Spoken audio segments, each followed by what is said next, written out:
love this graphic because you can see the dust. Bracket bake. I don't get that. We are down to 48 teams in this year's NCAA men's basketball tournament. Today, we're keying in on the South region. Villanova and Purdue moved on to the round of 32 with wins yesterday. And today, the #1 seed Virginia Cavaliers are looking to avenge their historic first-round loss to a 16th seed a year ago.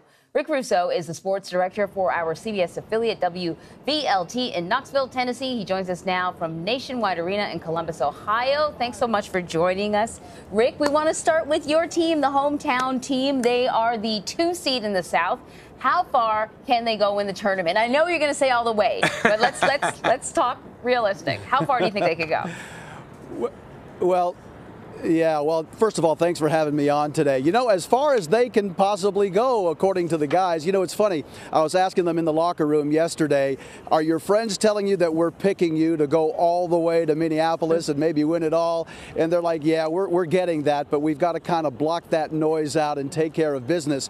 You know, last week in Nashville, Tennessee lost in the championship game of that tournament, the SEC tournament, to the Auburn Tigers. Did a whole lot of things wrong, but they've completely wiped that out of their minds. What's really on the minds of this Tennessee squad, guys, is what happened 1 year ago in Dallas, Texas, when Tennessee won in the opening round over Wright State, but then lost in Game 2 to Loyola Chicago. I don't know if Sister Jean had anything to do with that, but the Vols bowed out, and they vow to not let that happen again as they get set to take on a Colgate team, the 15 seed that was talking yesterday about, hey, it can happen. Remember Middle Tennessee State back in 2016 over Michigan State?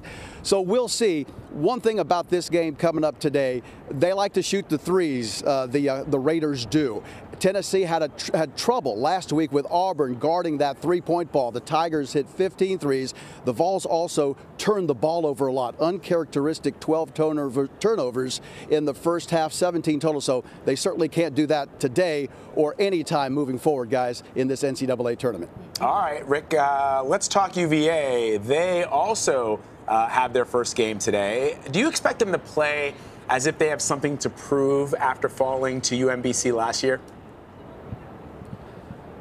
Yeah, I certainly do, and I think that they will come out and be ready to go. Listen, if you've watched the tournament, a lot of these lower seeds, these 15 and 16 and 14 seeds, they'll come out early, they'll play well, but we're seeing a lot of these higher-ranked teams go on and put them away, and I expect that to happen certainly for these Virginia Cavaliers, who have played terrific basketball all season long. Certainly a terrific defensive team. If they're shooting, if the ball's falling for them, they're an awful tough team to beat. A lot of folks in Knoxville are hoping that maybe it'll be a Tennessee and Virginia matchup coming up later on in the tournament. So who do you say are the biggest threats then for Virginia and Tennessee in the South?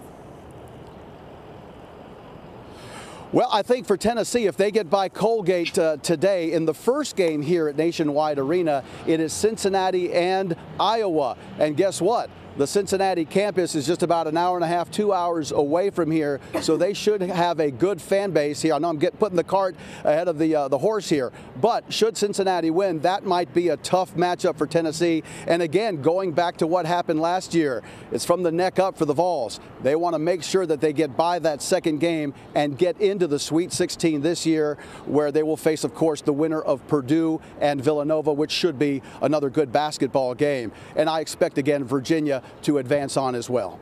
See, Rick, because you brought up Sister Jean now I can't stop thinking about her, right? So I have to make sure she's like Googling. She's still around. Yeah. She's still around. She's still the good luck charm. So, you know, maybe, I don't know, do you guys have a good luck charm? Yeah, well, for your team?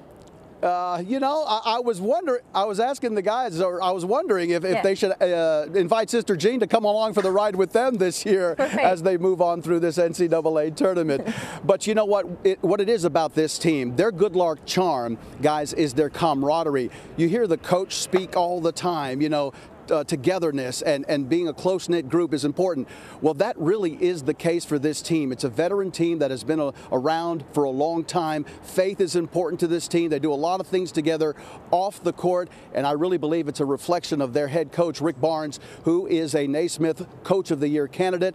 And, of course, they've got a Player of the Year candidate in Grant Williams, so that doesn't hurt matters as well. Admiral Schofield is terrific. Jordan Bone is one of the best point guards in the country, so they have the talent on the floor to back it up as well. Hey, I wanted to mention this real quick. The CBS Confidential folks, March Madness Confidential, are following this Tennessee basketball team as well, and the guys are having a fun time with them as well as they gear up for this opening round game here in Columbus. Okay, this should be pretty interesting. Good luck, Tennessee. Thank you so much, Rick.